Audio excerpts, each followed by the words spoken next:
to the entertaining Talkin' Sports. What is going on, football fans? Back at it with another New York Giants video. Before I get started, I want to give a quick shout out to Mike Too Nice, one of, in my opinion, the best, if not the best, Giants YouTube channel on YouTube. When it comes to New York Giants, he does a great job, and he did a video similar to this. I wanted to make it a little bit more specific. I wanted to incorporate the points and talk about what the New York Giants should expect if a team behind us were to trade up for a quarterback. Now, of course, the Giants sit in a prime position to trade down. Now, will they trade down? Well, that's up for debate. Dave Gettleman really in the past has never done it. He's traded up. He showed it last year when he traded up for DeAndre Baker. In his history of being a GM, at least to my knowledge, at least early in a draft, he's never traded down. And in 2 drafts ago, the New York Giants had an opportunity to trade down out of the 2 slot, and they didn't do it. Now, who knows what they were offered, but the way that the trades work, they're based off of a point system. And it was, if I remember correctly, I think it was created by Jimmy Johnson, who's actually the former head coach of the Dallas Cowboys.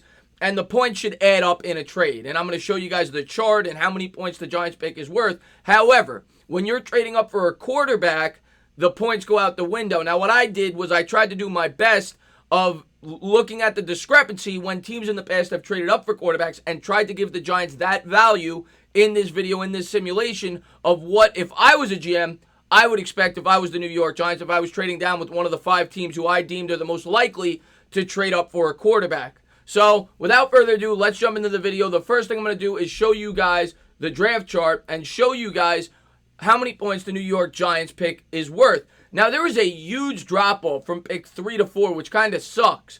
The first pick's worth $3,000, then $2,600, then $2,200, then $1,800, and then 5 is $1,700. So, there's only a 100-point drop-off from 4 to 5.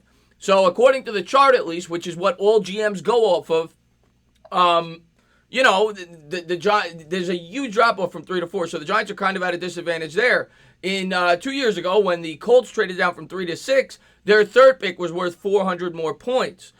But, yeah, you're going to see, I showed 2 previous trades where a team traded up for a quarterback in a similar spot to where the Giants are picking and the value that they got back. In a normal trade, you would just look at the chart and say, okay, Giants 1,800 points. If they trade down with the Chargers give them 1,600 points, and the Chargers' third-round pick is worth 235. So that kind of offsets it. But like I said, when quarterbacks come into play, it's much different. You know, I go down several, trades. The RG3 trade. Now, I didn't get into that. That's too far back, and that was a bit outrageous. I wouldn't expect to get that kind of price, but you never know. A team could be extremely desperate. But yeah, I do think it's very, very possible that the Giants could trade down if Dave Gettleman elects to do so. So I wanted to show you guys what they could potentially get. But before I do that, let's look at history. Let's look at the Jets and Colts trade. Like I said, 2 years ago, the Jets traded up from 6 to 3 to go up and get their quarterback, which turned out to be Sam Darnold. Of course, the Colts were rewarded in this trade by getting Nelson and a lot of picks. But this is how the points broke down. First thing, the Jets traded the 6th overall pick, which was worth 1,420 points. They traded the 2nd-round pick, which was the 38th overall selection, which was worth 520 points, and 2 future seconds, I believe, which I just equated, I put it into the middle of the 2nd round. I think that's the fairest thing to do. They don't really have a point structure for future picks, so I said 450 each for a total of 900, which equaled 2,840 points. In return, they got the 3rd overall pick, which was worth 2,200 points. So the points did not offset because a quarterback was in play. And the Jets, like I said, when you're trading up for a quarterback, it's always worth a lot more. The discrepancy, in terms of value, the Colts got a 23% difference, meaning, they got that much more in points, 23% more. So that's what I tried to equate when simulating trades with the New York Giants. I also looked over another past trade that happened in the same draft. A similar circumstance, the Bills were picking 12th, the Bucs were picking 7th. The Bills traded up to get Josh Allen. This is what the Bills gave up. They gave up the 12th pick, which is worth 1,200 points, 2 second-round picks, which were 53 and 56, which combined for 710 points, for a total of 1,910 points.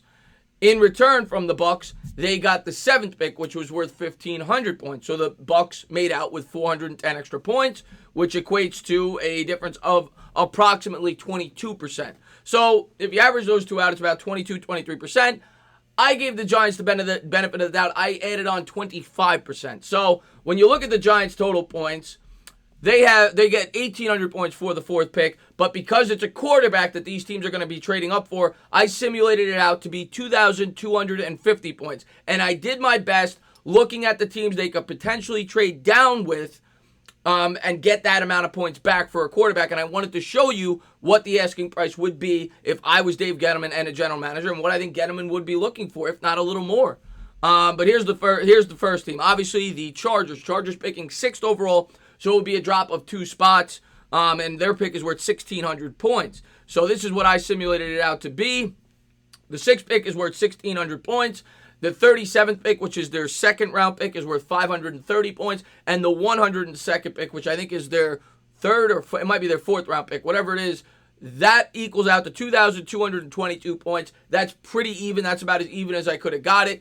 So you're moving down 2 spots. You're probably still getting the player that you would have taken at 4 anyway, whether it's Isaiah Simmons or whether it's an offensive tackle.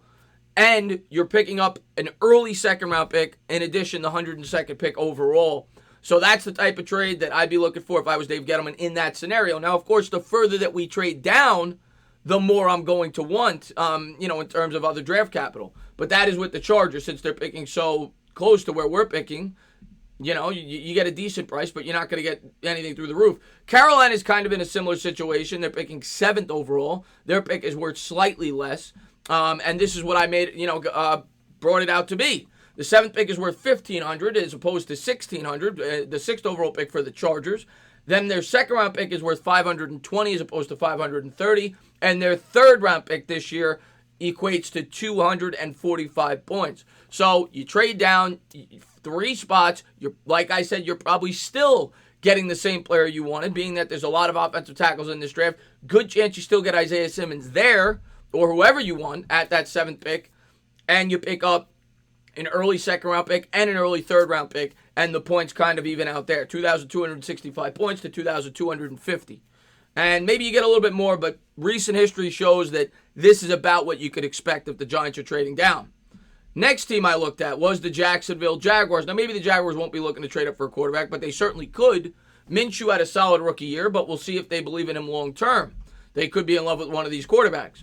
This is what I equated it out to be. Now, maybe you tack on a 5th-round pick to equal out the extra 50 points. But basically, in a nutshell, this is what I'd be asking for if I was the Giants. It's a simple trade. If I'm trading down with the Jaguars, I want their 9th pick and their 20th pick. And with that, I might still be able to get Isaiah Simmons. We'll see. Or if not, you get an offensive tackle there at 9.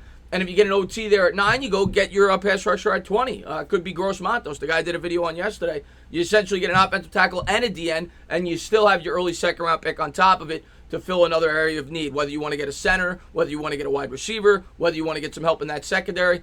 So that's another situation where the Giants could look to trade down, and that is about what I would expect. Next team I had up was the Oakland Raiders. Now you're trading down a little bit further, so I expect a little bit more. The Raiders are picking 12th overall. And this is how the points worked out. I'm getting the 12th and 19th pick as opposed to the 9th and 20th. Now, the points are slightly less. The 9th and 20th were worth 2,200. This is worth 2,075. So on top of that, I would want one of the Raiders' 3rd-round picks, which is the 80th pick. It's around mid-3rd round. So you get a mid-3rd round pick, the 12th and 19th pick for the Giants' 4th pick. And the points are pretty even there at 2,255 when you factor in the 25 percentage differential. So those are the teams I'm looking at. The next team I wanted to pull up, and the last, is the Tampa Bay Bucs. Tampa Bay Bucs. They're picking 1 spot further down than the Oakland Raiders. They're a team some people think could be interested in trading for a quarterback, being that Jameis Winston threw 30 interceptions. You got an offensive mind in Bruce Arians, and maybe they trade up for a quarterback. And if they were, this is what I'd be looking for. The 14th overall pick, which is worth 1,100 points. They're pretty early, their mid-second round pick, which is worth 450 points. And in addition, I said tack on a future first. Future first are hard to predict because the Bucs are really good. The points are less. If the Bucs are really bad, the points are more. So I said mid-first round pick, that's 1,000 points. This is actually more than what they should get, but because I'm dealing with a future first, and if I'm trading down from 4 to 14, I better be getting a future first. Maybe you get a 3rd instead of that 2nd, but I'm certainly asking for a future first in addition to the 14th overall pick. So that is how I see it playing out. If the Giants were to trade down, I would think they would have to get something similar to that based on recent history, based on what teams have gotten back. Now, looking at other quarterback trades, if you go back and you look at what the the Bears, when they traded up to get Trubisky one spot, they actually got less points than what they were giving up. So every trade is different, but that was only from one slot. Usually when you're jumping up 3 or 4 slots, you're getting at least a 20% rate of return, and that is what I would be expecting if I was the general manager of the New York Giants. I just wanted to give you guys a simulation and show you what I think is a fair price for Dave Gettleman to ask, and hopefully they get more than that. But those 5 teams, that's the type of trade I'm looking for based on the point chart, based on recent history. As always, guys, if you liked what you watched, please subscribe, drop a comment, maybe give me a little thumbs up. Cheers.